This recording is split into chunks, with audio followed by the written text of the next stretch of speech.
Good evening, basketball fans. It is Monday, April 12th, 2021. This is Legit Fantasy Basketball, brought to you by the legit guys at Legit Fantasy Sports. King Mike L is on a DNP rest day. He's actually coming off a back-to-back, so we're going to rest him tonight due to his injury history and his age. And speaking of injury history, we're going to bring on Brother Ray. Welcome, Brother Ray. How you doing tonight? Pretty good, Genius. Good to see you. Yeah, too bad for King Mike L. I heard he's got a really bad case of gas. So, yeah, he's feeling better real soon. Yep, yeah, we can only hope. I mean, King Mike L has been an Iron Man this season, but even this isn't the '80s anymore. People don't play 82-game seasons. And speaking of 82-game seasons, we got to bring in Coach TJ, who's gentlemen, King Mike. Man, he's working at this baseball. He's working at it. He is. You can tell he's a little rusty. Yeah. In following baseball, but we're gonna have him hooked by the All-Star break. That's my bold fantasy baseball prediction. Is he'll be hooked. He'll be back in by the All-Star break. Yeah. Are you guys still following that team you drafted, or did you kind of put that one to the side and just doing it more generally? We took a look at it tonight. You know, it's early. We're in last place.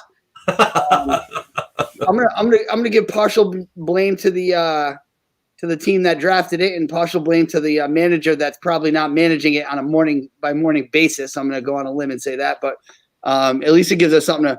It gives us a place to start, and then the conversations can go from there. So it was a worthwhile exercise. All right, well, fair enough. Yeah, we'll have to keep an eye on that. Hopefully, you guys can pull it out of the cellar.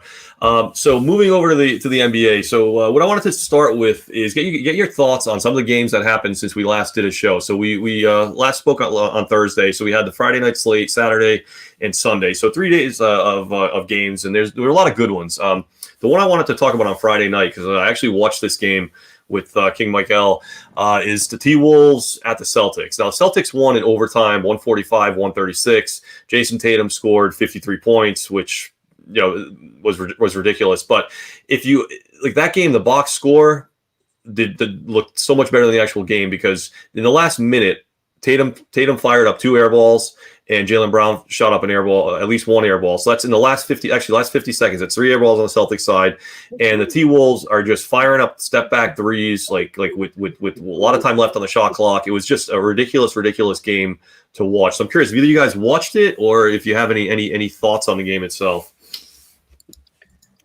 I mean, the first thing that stands out is that there were 82 3-pointers attempted in the game. 82 3-pointers by two teams that aren't exactly like the Run TMC Warriors. I mean, these guys taking threes have no business taking threes, is what it comes down to. I mean, Karl-Anthony Towns is damn near 7 feet, and he took 9 threes. Yep. What are we doing right now in the NBA? What are we doing when we're taking that many threes? And I don't know why. Damn. But the threes are out of control. They're just out of control, and it makes the game hard to watch. Yeah, it was painful, and like the Celtics, their defense is so poor. Like there was one time we're watching it, and I don't even know who it was on the T-Wolves, right down the middle of the lane, and there were two Celtics players in the area, one almost on each block. Neither one of them stepped in front of the guy. It was this was in the last 30 seconds. So it wasn't like it was the first quarter and you can kind of have a mental lapse here and there. It was in the last 30 seconds of almost like a very, very close game, and no D, hoisting up the threes. And then you look at the box score, and you're like, wow, Tatum had 53 points. Like I saw all the headlines, Tatum explodes. Like, give me a freaking break. Like it's almost like you're better watching the box scores, just looking at the box scores and imagining what the game was like than actually watching. That's a terrible Minnesota team. Like they're one of the worst teams in basketball coming into Boston. Like the Celtics are supposed to put that game away at halftime if they want me to take them seriously. They're supposed to put it away in a business-like manner. Instead, Boston comes out and takes 42 threes and allows 130-something points to the world's to the a Timberwolves team. I watch half the game and I still can't name more than 4 guys on the team. Yeah. What do you got? What are they doing? And then one last thing that was cool, I sent you guys or you guys sent it to me, or I sent it to you, where Marcus Smart is passing Larry Bird in 3-pointers made in Celtics history. If that's not the state of the times, I really don't know what else is. I don't know how it's possible, but I really think both teams lost that game. Because someone's going to get the win. Someone got the win in the standings. I mean, I had Celtic fans that I'm friendly with texting me during the game, and they want to fire everybody. They want to trade everybody. They want Brad gone. They want Danny gone. They want Danny gone to send a message. I'm like, what are you guys talking about sending a message? What is this? The Taliban? So, I mean, like Celtic fans, the Celtics won that game, but they lost. Yeah. And it was clear just how bad that team is, how bad we knew the Timberwolves were bad, but now we know how bad the Celtics are. We really do. And we know how bad the NBA is. Yep. Exactly. And you can both of you, you may want to get a trash bin ready because you're probably going to throw up when I tell you this, but do you know who's number one in career 3-pointers made for the Minnesota Timberwolves? D'Angelo Russell? Is it someone who played like is it Marbury? It is Karl Anthony Towns. No.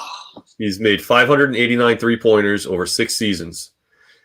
And that number 2 is Andrew Wiggins. And that, my friends, is the state of the NBA. Yeah, I heard that, and I said that can't be true. So I just looked it up to make sure. That's all you really need to know. So Coach Tito, you probably just threw up in your mouth. Yeah. And then I keep hearing, the hype around Karl Anthony Towns, and he's not a difference maker. If he's a 6'10" guy jacking up that many threes, and his team never makes the playoffs, tell me again why I think he's good, because I don't. I don't think he's good. Nope, I don't get it. So we're going to have another Celtics game to talk about on Sunday, but the Saturday game I wanted to hit with you guys was Lakers at Nets. So that one, if you look at it, I think I bet the Nets. I mean, no one thought the Lakers had any business competing in that game, and they blew them out. They won by 25. So Lakers 126, and Nets 101 was the final. And one of the real stories in that game was Kyrie versus Dennis Schroeder. Apparently, they got to jawing. They both got ejected. Kyrie apparently, Kyrie is nuts. I think we'd all say, but he's only been he's ejected very infrequently. So this is it's kind of big news. And he claims Dennis Schroeder used the N-word and blah blah blah. So I guess my question to you guys is this going to make it like a legit rivalry? Do you put any credence into that story? Do you think the NBA is going to impose discipline, because they're actually talking about that, which is to me nuts. If you start disciplining guys for trash talking, I mean, what's left to do? Can you imagine, like, if they were finding people for trash talking back in the 80s, in Celtics series, or the Sixers Celtics? Can you imagine? I mean, you had Dr. J strangling Larry. I mean, you had ML Carr pulling knives on people in locker rooms. I mean, this is all real stuff. I mean, what are they going to do? Are they going to completely sanitize the NBA now? So now you can't look at somebody funny? I mean, I like to see some passion in these games. Yeah. Usually, no one gives a crap on either side about these games, So, now you're going to penalize teams for really going at each other? I don't know. Yeah. Right. Yeah. When Kevin McHale clotheslined Kurt Rambis and tried to decapitate him, it was a common foul. It wasn't even a flagrant. It was like, 2 shots. Get up. Clear out the cobwebs. You got 2 free throws to take. Put your goggles back on. Yeah, put your horrible goggles. So there's a couple things. One, from what the Twitter stuff today was, sure to drop the N-word on Kyrie. Okay, I don't know how much time you guys spend in locker rooms, but let's just say that's not the first time Kyrie heard that within that time at the facility. Like, that's a word that is used in the basketball locker room. I'll tell you right now it is. Then the best part was Twitter, of course, because everything's out there, started pumping out videos of Kyrie using the word. They got video of Kyrie call, and it's not like he's saying it in a venomous way. It's just, it's part of the vernacular and the way he's talking to different guys that he's interacting with at a practice. One was at a practice, one was in a locker room, whatever. So Kyrie got butthurt because he was getting lit up, is what the problem. Exactly. And say, okay, because that word's going to be offensive right now from Dennis Schrader. But that's not the first time Kyrie heard it. He was mad because they thought they were going to go in there and steamroll the Lakers, and the Lakers showed up to play. Yep. In terms of the game and how the game went, the biggest takeaway for me, and I guess the national media is making a big deal about how Andre Drummond is going to be a huge factor because, the Nets are small. Like, they don't really have anybody down there that wants to bang. Yeah. I think that's a little bit overrated because I don't think there's going to be as much Andre Drummond when the Lakers had that full slate as there was last night. But it was good to see the Nets take a loss. And as you know, Philly's trying to go for that 1 seed. So I'm out here rooting for Brooklyn to lose every single time. But yeah, is it a rivalry? It's going to be hard to be a rivalry when they don't play anymore. They only play twice a year. And I don't know that it's a guarantee these two teams are finals teams. I don't know that that's a guarantee. Yep. All right, fair enough. Brother, anything else you want to add to that game? If not, I'll move to the Sunday. I think Coach touched on it. I mean, Schrader was eating his lunch. Yeah, I think that's what you basically saw. Kyrie wasn't happy with that, and the team, they were getting blown out. And instead of just taking it and going to the locker room and working on getting better, he did what he did, which is typical Kyrie, and I don't expect anything. And one thing about Schrader, he's not in the cool kids club. Oh no. Like he's not on the duck boats and whatnot. He's like in his own place, so he doesn't give a shit about Kyrie. Mm-hmm. And I truly believe that to be true. And you need guys like that. You know, the Lakers that was a good move to bring him in because the Lakers need that, and I think they wanted Rondo to be that. Rondo doesn't have it in him anymore, but Schrader doesn't give a shit about Kyrie. That's awesome. All right, gentlemen, cool. So moving to the Sunday games, 2 that I wanted to hit here. The one that's just blew my mind was Celtics Nuggets. Celtics pull off a 105-87 win. And the fourth quarter, Boston was behind at the end of 3. They outscored the Nuggets 31-8 in the fourth quarter. Actually, wait, they may not have been behind. They were definitely behind at the half, but they outscored them 31-8 in the fourth quarter. And now everyone's saying, this maybe the Celtics turned a corner. What's his name? Kemba Walker's looking better. Robert Williams is starting. It's all going to slot. All the pieces are going to slot into place. I think after saying that stuff after one game, I think is insanity. But what are your thoughts on that one? So the first thing is Kemba shot 0 for 7 from 3 again. So Kemba can't make a shot. This thing where the Celtics are turning it around. Here's what the Celtics are. They're a middle-of-the-road NBA team. And what do you get with that? Well, it means some games you're going to go to overtime against Minnesota, and then other nights you're going to play Denver tough, and you never know what you're going to get with Boston. And you can't contend in the playoffs when you're that wishy-washy. But no, I'm not impressed by that. When I know they were down 14, and you kind of felt like, okay, they were down at 14 early, and it was like, well, Denver's the better club. Good for them to pull it out, but I don't take anything from it. I don't think there's a corner to be turned in that organization right now. Yeah, I agree. I think, they played well. Don't get me wrong. The Celtics shot well. I mean, they did what they had to do, but defensively, that team is not a championship team right now. They're barely a playoff team with that defense right now. And until that is fixed, they're going to have their nights where they go off and everything's hit, everything's sinking. But when it comes down to it, they still cannot match up. When they play the Sixers and Joel's down there in the blocks, they have no answer for that. And defensively, they have not done a good job this year. And that's supposed to be Stevens. That's supposed to be his calling card. So, Celtics have a lot of questions right now. Yep, agreed. All right, cool. And the last game I wanted to hit on Sunday, and I'm not sure if you guys have much to say about this one, but it's Spurs beating the Mavs. Spurs 119, Mavs 117. The reason why I bring it up is because I feel like the Mavs are a team that's kind of running out of time. I hate to see, I'm one of these people that you have to beat teams that you're supposed to beat, and they should have beaten the Spurs. And dropping a game like that, the Mavs are, they're kind of plodding along. And am I reading too much into this? I wouldn't be I don't think they're going to make a long run with dropping games like this. Am I reading too much into it? No, they're frustrating. They really are frustrating because they are better than what I feel like they should be better than what their record is. And then they must be the most frustrating. I haven't bet a Mavs game, but they must be the most frustrating team to gamble on because you really never know which team is going to show up. Obviously, Luke is unbelievable, but, the Spurs are one of those teams that they're going to get in the playoffs. They're going to be in that 7, 8, 9 spot, and they might end up playing Denver. I think Denver beats them, but you can't watch. if they're really going to contend in the West, and there's some heavy hitters out there in the West, and I think Dallas screams like first round exit. They really do. Well, what's frustrating about that game too is, San Antonio is not a potent offense, and Dallas for the year has been a really good defensive team. So, I mean, that was completely out of the ordinary what happened on Sunday. I mean, for San Antonio to do that to them, I didn't expect that. I don't think they expected that either, but their defense did not show up. Yeah. It's Coach. I think I agree with what you said. They are incredibly frustrating. You never know what's gonna. You never know what you're gonna get. But I think it really frustrates me to see that, because like you have like this generational talent in Luka, and they're gonna just kind of waste the season. And Luka's got 12 more years after this one. So it's important that Dallas can be as patient as necessary. They got to get the right pieces around him. I don't know if Porzingis is that piece or not, but Luka's so young, and as long as their commitment is to him, he's going to make guys better. They're just missing a couple of things. Like they could really use like another creative scorer, like someone who's better off the bounce.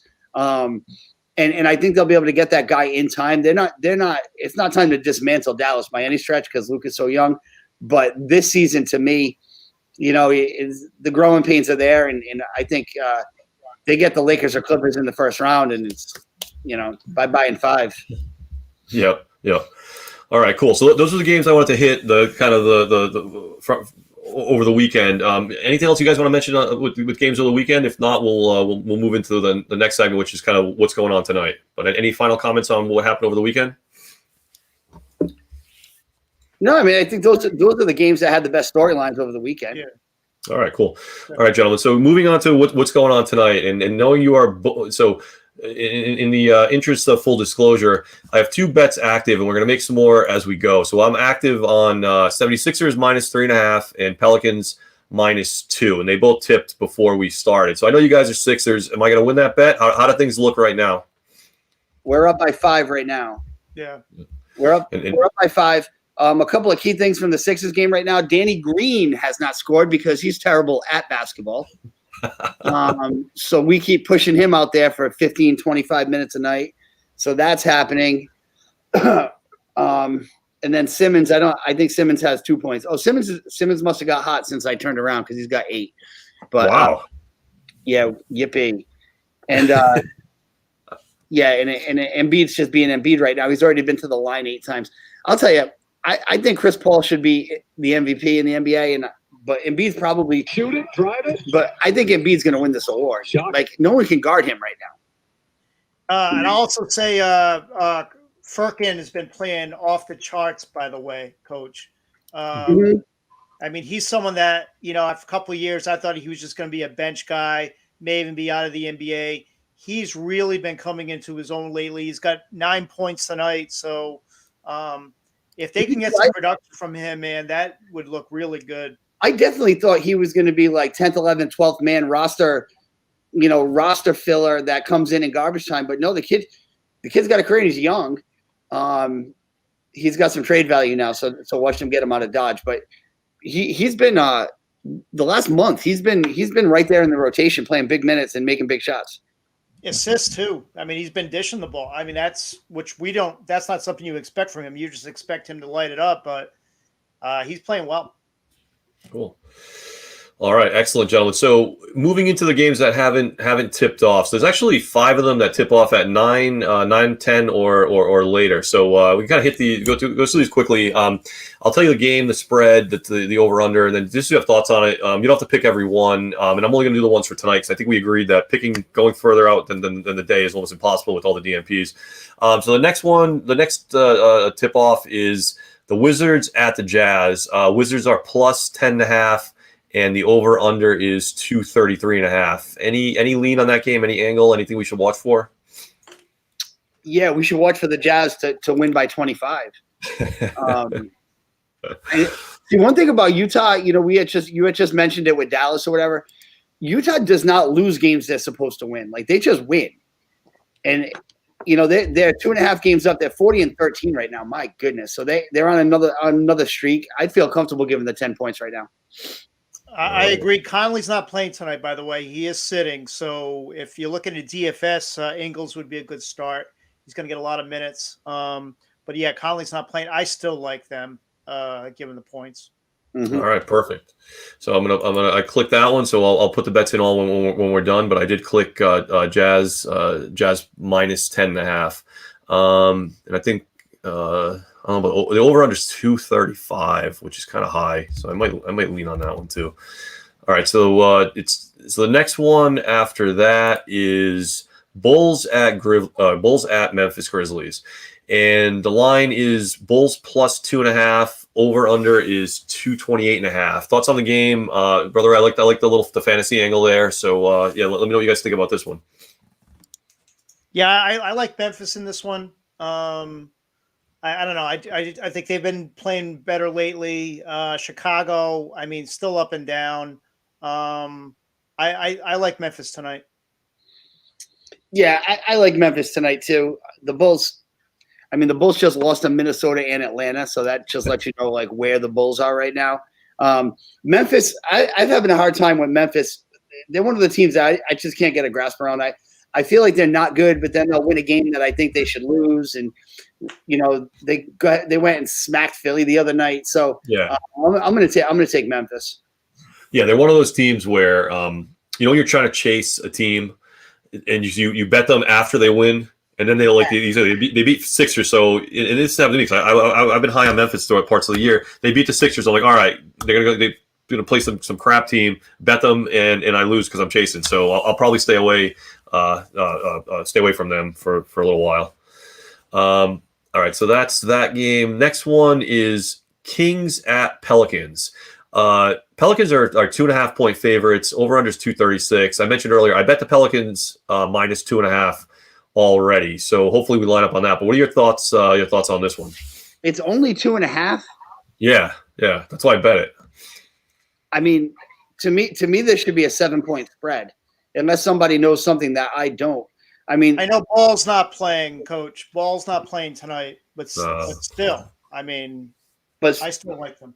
Yeah, I mean, the Kings can't get out of their own way right now, and Zion's playing the best basketball of his young career. So, to me, it seems almost too easy. I mean, I like New Orleans. I'll lay 5 if I had to, but to me, something doesn't feel right about that number. So that would give me caution, because usually we can kind of get these within a point or two, and that feels way off to me. Yeah, that's exactly. And like a couple of things, like they almost offset each other. I know it's a back-to-back for New Orleans, so it's second night of a back-to-back, but Sacramento's lost 6 in a row. So like those two things almost cancel each other out. So when Sacramento loses, Sacramento doesn't lose like at the buzzer. No, Sacramento keeps it close for a half and then it gets blown out. No, they don't lose at the buzzer. Luke Walton is their coach, right? Is he still their coach? I think he is, right? Not for long. Yeah, that's what I thought. Yeah, I want to get your opinion. Maybe I don't know if you're prepared to talk about him tonight, because he was like all the rage when he was an assistant with the Warriors, and now this is gonna be a second flame out, and he's probably gonna go to the college ranks. But you have any thoughts on him now, or you want to save it for another show? I never thought he had that kind of alpha leadership personality. Anyway, he's kind of a dorky dude. Yeah. Like he's kind of a. Can't you picture a locker room being like, yeah, whatever you say, buddy, get the hell out of my locker room? I feel like that. He's not the kind of guy you take serious. Where Brad Stevens is a dork in his own way, but he's so cerebral. I think he demands the respect of the people in the room. I feel like Luke Walton is kind of like part one of just one of the boys, and then the other part, like, you're pretty much a big goof. And I think there's some material in Sacramento. I said it at the beginning of the year. There's a lot of speed on that roster. I think they need someone to get him in gear. But Luke Walton. Shoot. Yeah, it's not him. I mean, it's Belichick syndrome, right? It's Belichick syndrome. Golden State. Oh, let's take an assistant coach. Oh yeah, his dad. Yep. Okay, he's going to be a great NBA. Played for Phil Jackson. Blah blah blah. No, blah, he's not. Yeah. No, he's not. And I remember when he was still an assistant at Golden State, when Draymond used to shoot around, Luke Walton used to rebound for him, like before the games. And when Kerr when his back acted up and he missed like all those games, I forget which year it was, he missed all those games and Walton kind of stepped up. He still was rebounding for Draymond in the shoot around before. And I was like, dude, you like, there you go, right? That's all you need to know about, like you said, the alpha personality, the presence. You got to be like, sorry, Draymond, I'm coaching now. Like, I'm not, Yeah, we got 72 ball boys. Yeah. That can get your rebound your bricks. Now, rebounding for Draymond, that's a tough job, too. I mean, those balls are not coming out of the net. They're bouncing all over the fucking gym. Yeah, you're in the stands. You're probably chasing those balls in the stands. They got to put up like a net, like I do with my kid. Like, we don't want the ball rolling like into the fence. Yeah. Somebody like Luke Walton, he's going to be in the game for the rest of our life. Like, he's always going to be on somebody's bench. I mean, he's a basketball lifer. I have a lot of respect for him and all. But to me, if he's going to be the head coach of a team, it has to be an established team where he's just drawing up some plays. I don't think a young team is going to respond and rally around that personality type. Yep. All right, cool. So moving on to the next one, we got two games that tip off at 10-10. The first one is Nuggets at Warriors. It's Nuggets minus 4.5 with over under at 226.5. Oh, I like Golden State in this game. I do. I like them. Actually, what's interesting is ESPN's matchup predictor likes Golden State 56%. Oh, yeah? Do you know Steph's averaging 30? Steph's averaging 30 right now.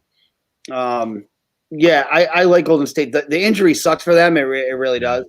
But, yeah, Wiseman's going to be out for a while. Oubre is not going to play tonight either. But the Warriors, yeah, I'll take the points. Yeah, I actually like Denver in this one. I think they're going to bounce back. I think they had a rough weekend. I think they're one of the best teams in the West, and I think in the end that they could be there. They could unseat potentially the Lakers. I really do. I mean, they've been playing well. The additions they've made have gelled. They just look like a different team, but this weekend, not so good. Also, no Jamal Murray tonight. Yeah. And then this is Denver's first traveling road game in like 2 weeks. So there's a couple of factors against them tonight. That'll be interesting. We generally agree, Brother Ray, but not on this one. Yeah. You know what? I was convinced to go Nuggets, but I knew Murray was a maybe, and the fact that he's out is this is a pass game for me. So you guys can go head to head on that one. I'm not wagering on this one. The only thing I might do is the under, but I have to say, betting unders in today's NBA is one of the most stressful things you can do. It's just like why am I putting myself through this? When every team's averaging, coach, like you said, over 104 points. Why am I putting myself through this? Yeah. All right. All right. So last game is Rockets at Suns, and this is a big one. Suns are favored by 12.5, and the over under is 229. Yeah, I like Phoenix in the game. I like Phoenix a lot. I really do. I'd like to see Chris Paul. I know he's not going to win the MVP because he's only averaging 16 points a game, right? So let's not overrate it. But he pretty much brought Phoenix where they are right now is a reflection of his leadership. You want to talk about commanding a room? This is the same core of guys they had last year, and now you add one guy who's 5'0", and now they're the number 2 seed in a loaded Western Conference. So Chris Paul's leadership, if anybody had any doubts about how good Chris Paul is, because I know he's got a share of detractors, and they're all full of shit, they don't know basketball. Because this guy's been the best point guard in the league for a long time, if not always in that top 2 or 3. Houston is a disaster. Devin Booker is going to go for 35 tonight. I like Phoenix in a blowout. Yeah, I think Brooklyn should maybe, look at what Chris Paul has done this year, maybe study it a little bit, kind of look at how he carries himself on the floor, not picking fights with people when he gets roasted, drawing texts. I mean, young team, and he's really, as Coach said, he's really been the glue. But that's been Chris Paul wherever he's been.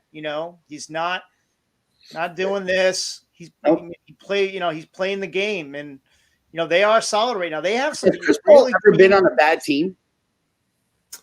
I don't think he's ever been on a bad team. And he's been around. It's not like he's been, blessed with being LeBron's sidekick. He's been all over the NBA. Everywhere he goes, his team is good. Like really. And that's unbelievable. It really is. And I hope Phoenix makes a run. The problem is when you get in the playoffs, I don't think they have the talent. So whether they're the 1 seed or 2 seed, I don't think it matters. I think the Lakers are going to beat them anyway. But yeah, no. As far as tonight's game goes, that's a big number, but I'm comfortable with it. I like Phoenix too. So you guys, yeah. So I'm gonna put in Jazz minus 10.5, Phoenix minus 12.5, and then I did a couple of unders because, like I said, I like buying stress. So I'm gonna do the under in Rockets Suns, which is 229, and the under in Bulls Grizzlies, which is 228.5. So and how sad is that, guys? That there's 2 spreads tonight: Utah at 11, Phoenix at 12.5. And we love those 2 picks. Those are 2 locks. This is the NBA. 12.5 points. And we're like, absolutely, it's not enough. Yeah. I can't believe these over-under numbers. Like the one that shocked me is the Memphis Chicago is 228.5. And it's nuts because you don't think of those teams as having the most gifted of offensive weapons either. I mean, no, exactly. That's the whole thing. It'll probably go. Cool. So, General, so those are the games that are going to tip off a little later. We got our bets in there, which is good. Now, I guess, Brother Ray, you mentioned one or two players for DFS. Anyone else you want to mention that people should take a look at? Yeah, I guess tonight for DFS, mostly because of the injuries. I think Ingles is a really good start if you're able to get him. Towns is not playing for the Timberwolves tonight, so Naz Reid has been a really good plug-and-play guy. When he's in there, I think he's averaging 14 and 8. If you give him the minutes at the 5, so no Towns, but he'd be a really good person to slot into DFS. RJ Hampton has been playing well lately. He's really stepped it up a bit, so I would definitely give him a look. And Finley Smith for the Mavs he's been quietly filling the cats. He fills 5 cats almost every night. He's going to get you those defensive numbers that you really need in rotisserie fantasy basketball. So those are guys I like for DFS. For the rest of the season and playoffs, Baisley just came back from OKC. He may be available in a lot of leagues because people dropped him. He missed some time. I like him coming back and really stepping back in again. He can do a million things for you, fill those defensive categories. Corey Joseph with the Pistons, really playing well and taking over that point guard position for them. We talked about the injury to Wiseman. I think Toscano Anderson is a sleeper pick for Golden State. When Wiseman got hurt, he came in and started, put up decent numbers in that second half. I think he's someone to go to. I don't think Looney's obviously there. I don't think he's going to be the one to benefit. I think it's going to be Toscano Anderson. A couple of the guys, Jalen McDaniels for Charlotte, really been taking over. He can play the 5 or the 4. The 4 or the 3. He's someone you want to get on your roster for a run. He's going to get plenty of playing time with Hayward missing the time that he's going to be missing. And the other guy who I think has really been good, and he's kind of sleeper because he doesn't get the big press, is Josh Richardson is back for Dallas. Oh. And he's been quietly putting up some solid numbers. I think he had 15 and 5 the other night with 2 steals. So it's playoff time for a lot of leagues. I know the league I'm in is playoff time. So you really want to build a depth to make that long playoff run and get some players that are on the rise, like a Jalen McDaniels or a Corey Joseph. So, brother, so just educate me a little bit. So, what is the playoff format? Like, is like obviously I know fantasy football works for the playoffs. It's head to head. It's a one game for the week. How does it work for basketball? Well, there's different leagues. Our league it's a weekly league. You don't put a lineup in every night, so you put your lineup in the beginning of the week, and then you pray. And if you have Jimmy Butler like me, you just know, you're going to put him in. He's probably going to play one of those 4 games, and you won't know till that night when he's on the bench.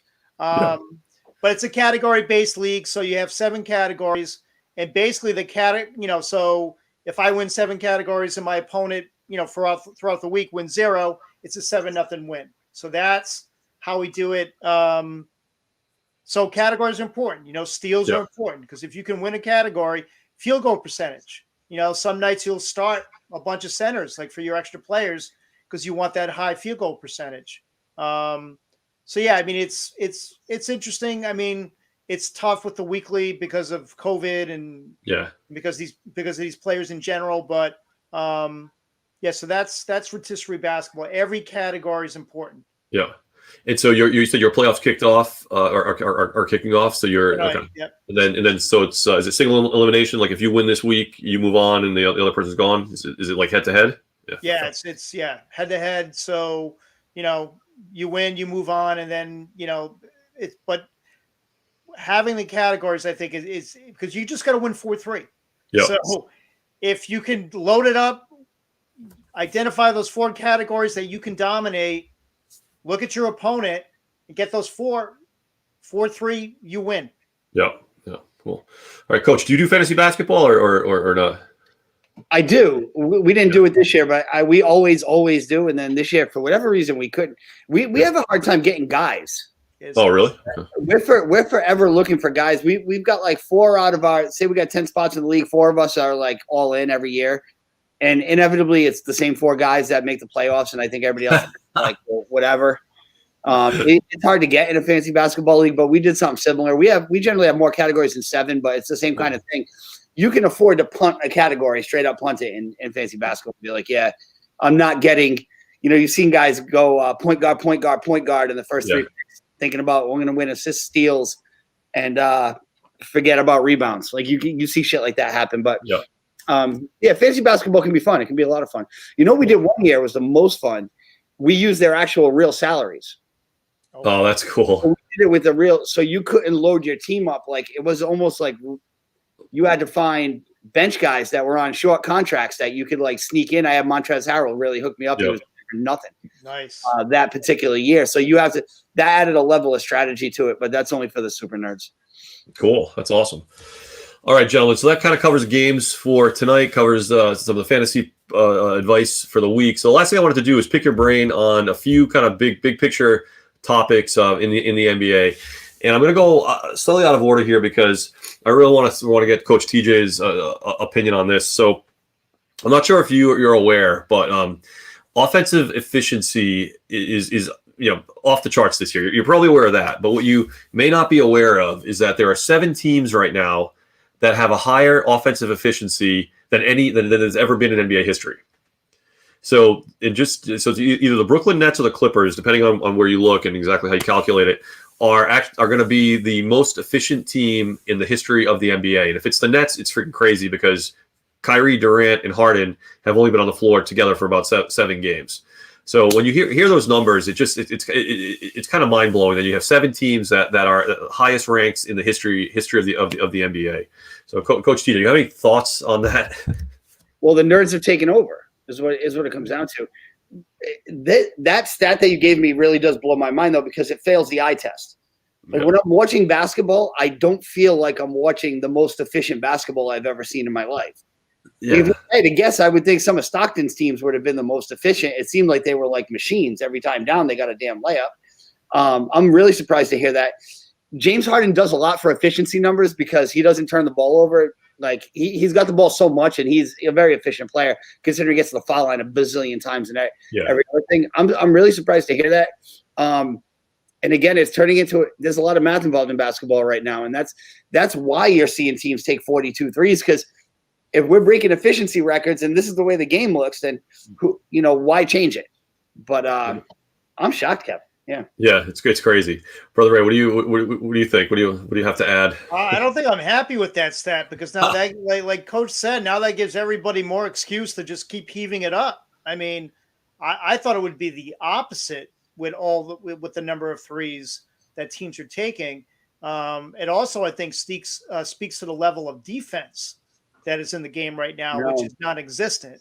But yeah, that's a bad stat because that sets a bad example. We talk about this every week. Yep. Like, hey, imagine if a team made 3 passes before taking a shot. Like, I mean, God forbid. Now, I mean, with stats like that, now, let's shoot more. Yeah, it's crazy. Like, almost it reinforces all of the behavior that we don't like.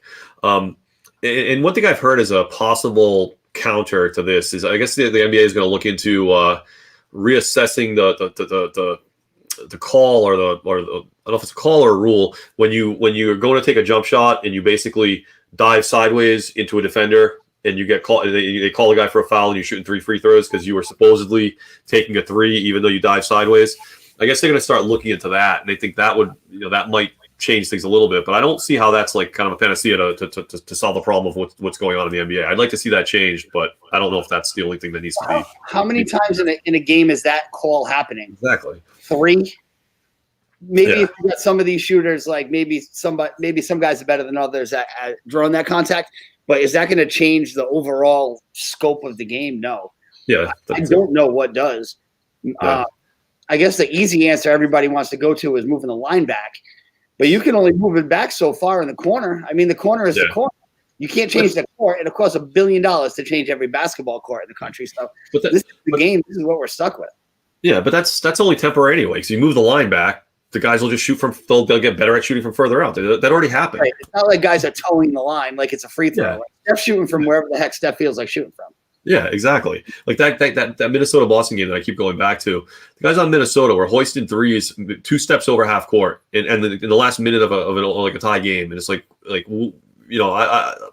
moving the line back. I don't think is going to solve it. Maybe it fixes it for a year or two until everyone just expands their range. I mean, they like Steph proved it. You can shoot from anywhere, on the court. I'll tell you, if they really want to change the way the game is played, if they're not happy with this, the answer is getting rid of the line altogether. That's the actual answer to if you want the game to go back to what it looked like in the 80s and 90s, is you get rid of the damn 3-point line altogether. I saw some different things where, I don't know who these people are that come up with these, where you can only take so many in a game. And they started to count for 2. And it was kind of random. I got to find the article again, but I read it, and the guy made a lot of good points, but there's no benefit to going to get a mid-range jump shot right now. Yeah. But perhaps there would be if stepping back 10 feet was only worth the same amount of points, then maybe it would be more desirable to get closer to the basket, which I think is the way basketball was meant to be played. Yeah, exactly. And Coach, you say it all the time. Like the nerds are in control. Like the analytics guys have it by the short hairs right now, and eventually there's going to be some next wave that comes, but no one knows what it is yet. Because if everyone's doing the same thing, eventually to differentiate yourself, you're going to have to figure out another way that's even more efficient. That's why I would think that casual basketball fans should want the Sixers to win. I really do, because the Sixers do it the old school way. Like they go inside, and Embiid's got 20-something points tonight. They got a point guard that doesn't shoot threes. They're not out there playing that kind of basketball that you're seeing in a lot of these programs. So to me, I told my father, you should be rooting for the damn Sixers. Like you want basketball played like it's 1985. That's how they play, like it's 1985. And then they take Embiid out and they bring another 7-foot monster in that can't shoot for 5 feet. So to me, if that's what you want, we'll jump on the bandwagon.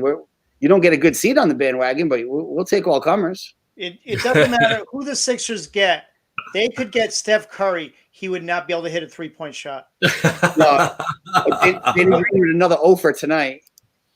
That's awesome. I don't care who they get. All right, gentlemen. So moving along to the next topic, the Minnesota Timberwolves are going to be sold to a group that includes A-Rod. Which I'm sorry, I have to laugh when I say that. I don't understand it. I don't know why A-Rod wants to own a piece of a basketball team. I guess it possibly is going to include the Minneapolis Lynx, which is a WNBA franchise. Now, I know the Glenn Taylor era in Minnesota has been ridiculous. I'm just curious. What do you guys have any initial thoughts on this move? My first thought was, isn't it so fitting that Jeter bought a team in Miami and A-Rod goes to the fucking wilderness? Like, dude, have fun up there, buddy. Like, really. I can't wait. I can't wait either. I don't know what A-Rod in Minnesota couldn't be more opposite. Like, really, he's all glamour. And if like Bird went to Minnesota, I'd be like, yeah, that kind of makes sense. But A-Rod buying in, I don't know if Minnesota's a feasible basketball city. I really don't. And I'll tell you what, you notice all the Minnesota teams canceled all their games tonight, right? Because it's a city on fire again. Like, it is? I didn't know that. Yeah. I didn't hear that. So the Twins canceled their game tonight, and the Timberwolves were supposed to play Brooklyn. They canceled. And I believe the hockey team had a game tonight, too.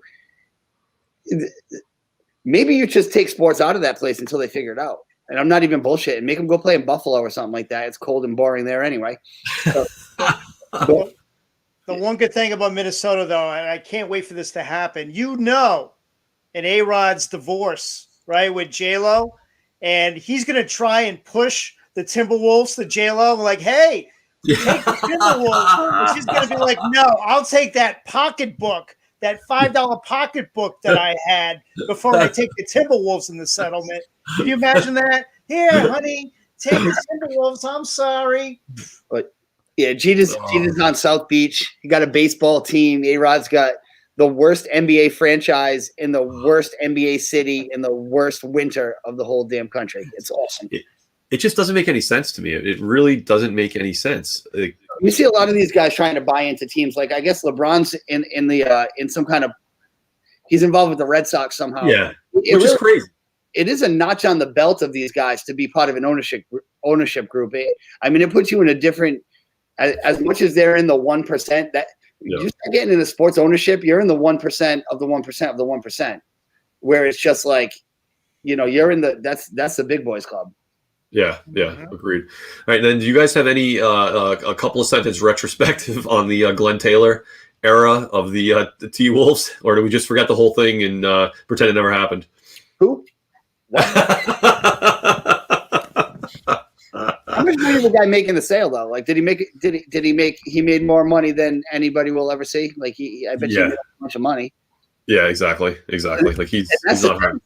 If you buy into one of these sports leagues, you don't have to be good at running your franchise, because everything appreciates in such a ridiculous exponential level that you can do shit, be terrible at it, and then just cash your chips when it's time to go. Clippers. Look at the Clippers, right? Case in point. Yeah. Oh, yeah, exactly. Yeah. All right, excellent. So we'll move on from the T-Wolves. We'll track that story, see when the deal actually gets through. So the next thing I wanted to bring up was the James Wiseman injury. We talked about it a little bit. I guess I feel bad for the guy. He's been having kind of a strange season, but some good flashes. We talked about him at the last show on kind of what Golden State was doing with their offense and were they going to cater to him or not. And I know, Coach, you were saying that like look, kid, it's Steph and it's Clay. Well, Clay next year, and it's Draymond, and this is what we're going to do. But I guess, what does that injury do to them? This season. I think it hurts. I think it hurts because as much as – so last week we were talking more about trying to make him better and make him more integral part of the team, which I didn't think is the right thing to do.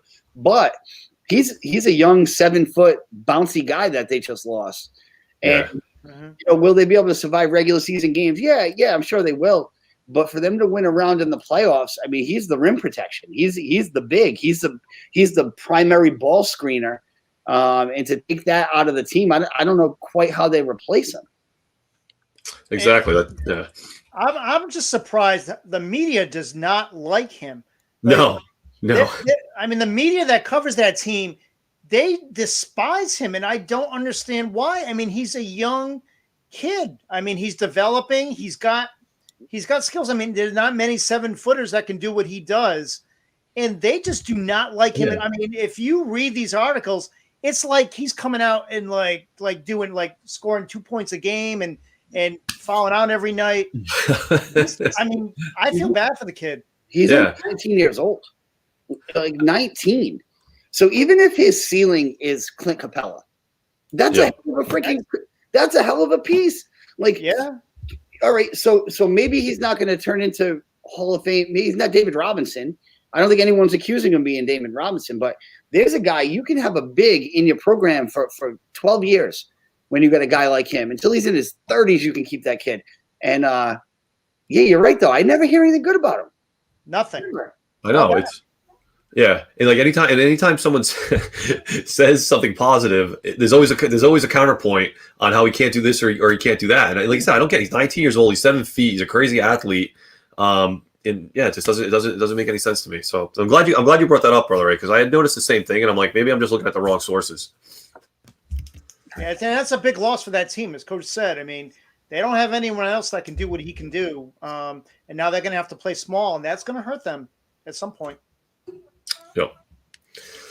Exactly. All right, gentlemen. So a couple of things. One other injury I wanted to bring up, and you guys let me know what you think about it. Is it a big deal? Is it not? But Patrick Beverley, I guess, broke the one of the bones in his hand, fourth metatarsal. So one of the bones in his hand, and he's probably going to miss 3 or 4 weeks. What does that do? Because I know when they brought him in for a very specific reason. I guess as long as he's back for the playoffs, they're probably in good shape. But you guys have any thoughts on that one?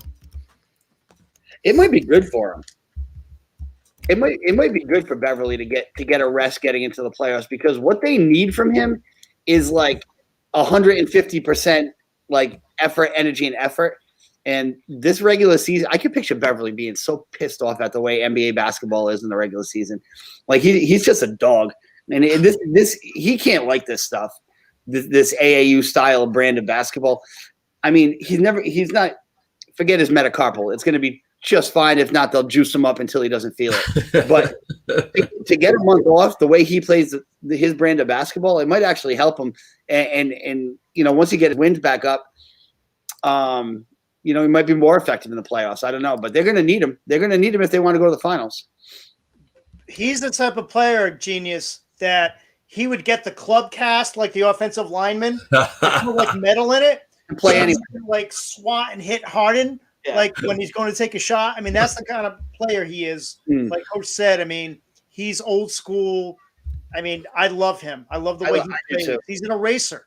He takes your best player and he erases them by whatever means possible. That's awesome.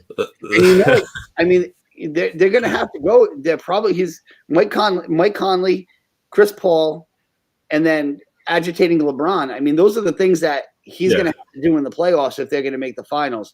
And I don't think they can do it without him. So hopefully he heals up and gets back, because one thing I do want in the playoffs is all these teams at full strength. Exactly. That's for the league. I want that. Mm-hmm. Cool. I agree. All right, cool. So the last 2 things I wanted to bring up are actually podcasts and that I thought might be interesting to kind of discuss quickly. I haven't, in interest again of full disclosure, I haven't listened to these yet, and I'm not sure we're going to go with them. So once you hear about them, you'll kind of understand why. But the first one is called Shattered: Hope, Heartbreak, and the New York Knicks. So it's produced and narrated by Chuck D, which is a massive positive for any of the Public Enemy fans out there. But the byline for it is the past 20 years of chaos and controversy under team owner James Dolan from the end of the 90s Knicks to today. Now, I think that's got to be worth a listen. I'm sorry. It's going to be it has to be, right? I mean, what do you guys think? Any interest on that one? The Knicks, the James Dolan Knicks, like being told by a New Yorker, absolutely. Sign me up. Yep. Exactly. And you guys all know Stefano. He's a diehard Knicks fan. He should probably be a guest on that podcast. I hope they like worked him into it, because he's one of these guys who you text him, you make up like sort of a little ding on Patrick Ewing missing a shot in some critical game, and he'll come back with a text. It's about this long, explaining why what you saw is not what happened, and all the other reasons on why he missed the shot and everything else. And that he also had his 4th metatarsal injured, and that blah blah blah blah. So I think I'm gonna have to check that one out. And then the other one, which I'm really really kind of unsure about, it's got a great title. It's called Death on the Wing. And a Death at the Wing, I should say. It is in the byline. The byline examines the shocking number of promising basketball stars who lost their lives in the 80s and early 90s. Now, when I first heard that one, it sounded awesome, because it was supposed to be 80s basketball, kind of the tragedy stories, and it sounded like it was going to be really amazing. And then I started looking into it a little bit, and apparently, what it kind of devolves into is basically the Reagan era policies are what caused all this stuff to happen. And there's actually some link. They try to link the death of Len Bias to Reagan drug policy, which that fits in the current crisis. Yeah, absolutely. Definitely blame Ronald Reagan for everything. Yeah, absolutely. Was he to blame for Reggie Lewis too? Was they blame him for Reggie Lewis too? I mean, so you can cut me out on that kind of nonsense. I do get interested when they start telling the stories of what happens to these guys after and they all go in different directions. I don't just like to hear the tragedies. I like some of these guys go into business and they make livings, and I think we forget that when their career ends, their life doesn't. So I've been watching a lot of WWE lately, like trying to watch all the pay-per-views. I'm in like 1992 right now, and I'll be watching a guy, and I'll just Google him, and I'll be like, well, what happened to this guy? A lot of them die young in that sport, but it's like, yeah, this guy, he opened a training facility in Alberta, Canada, and it's like, oh, cool, he's married with 2 kids. I like that stuff with 80s basketball guys, but I'm not going to watch anything that blames anybody for your lack of fucking self-control. Sorry. Yes. Yeah, so for me, it's like I got to see what the political angle is. But if it was just stories, I'd probably be into it already because, like you said, I do love because you hear some of these guys that are just like they flash up and then they disappear, and you don't really know kind of what happened or did they make it out? Did they never make it through? All that stuff. So we'll see. Maybe I'll give the first episode a listen. Don't forget, back then, there was no like mentoring or aftercare program for guys that were athletes. Like now there's a lot of focus on keeping these guys while they're in the league. And then even the NFL does a great job of it. Like trying to keep these guys from going broke 5 minutes after they retire. Like in the 80s, you were gone, you were done. Like, yeah, give us your key and have a nice life. Good luck. And you got a bunch of inner city kids that have never had $10 that now have 6 figures and they don't know how to handle it. And look at the kid Wiseman's 19 years old. He makes $8 million. More people are 19 years old. You make $500 a week, and it's like, wow, I have so much money. I'm going to save it all. Like I don't know what to do. And this guy's got $8 million. So you can see how they don't have that guidance. And it's not even to say, oh, they don't have parents. My parents wouldn't know what to do if I had $8 million. My parents are good people. They don't know what to do with an $80 million contract. Like, Dad, what do I do with this? Buy me a boat. Yeah, exactly. That's the good parents. Imagine situations where you have a bunch of people around you that don't have your best interest at heart. Everyone's out of the woodwork. He was such a special player too. Like it's a real tragedy though. The Celtics, they probably lost 2 or 3 rings just because he was that good of a player. And I feel like when you make that comment about like the guidance and whatnot, it's people think I don't think it's a reflection on the parents, whether it's a single parent household or white, black, or German. It doesn't matter to me. No one knows how to handle $8 million when you're 19 years old, unless you're like born into that kind of life. And that's why these stories of the 80s where you see these guys like just flat broke by now, it sucks. It really does suck. Yeah, you're completely right. Which of the 3 of us, none of our parents could have handled that, could have given you good advice. Like, and then on top of it, you have your ego. Like, I'm 19. This is never going to stop. I'm going to be 8 million is just the first. Is just the first drop. I'm going to get a max. I'm going to be making 45 in a couple of years. Like, and then you have all these people. Everybody who's never had an idea in your circle wants you to invest in public, right? So it's like, I'm going to open this. Let's open this car dealership. Yeah. This guy wants to open a restaurant, and this guy wants to, and it goes quick. Yeah, and Len Bias is going to be great. There's no question about it. And you're bulletproof. You can't, you can go out and do coke because you're top NBA draft pick. You're bulletproof. Mm-hmm. Yep. Everyone's telling you that every day. Hey, don't worry about it. You're fine. Everything's good. Yeah. Oh, yeah. Exactly. Just that's all you hear. You got nobody that's telling you no. Nobody that's saying you can't do it, or hey, maybe you should talk to an advisor and get some stuff put aside. Like you look at somebody like it's football, obviously, but like Gronk, he's never spent any of his NFL earnings. It's all he's lived off endorsements. So everything he made, everything he got paid, he's banked. And like his father is a kind of a small business type. But I don't know where he got that idea. Like that's amazing. And there's I forgot there's a basketball player that I read the same thing.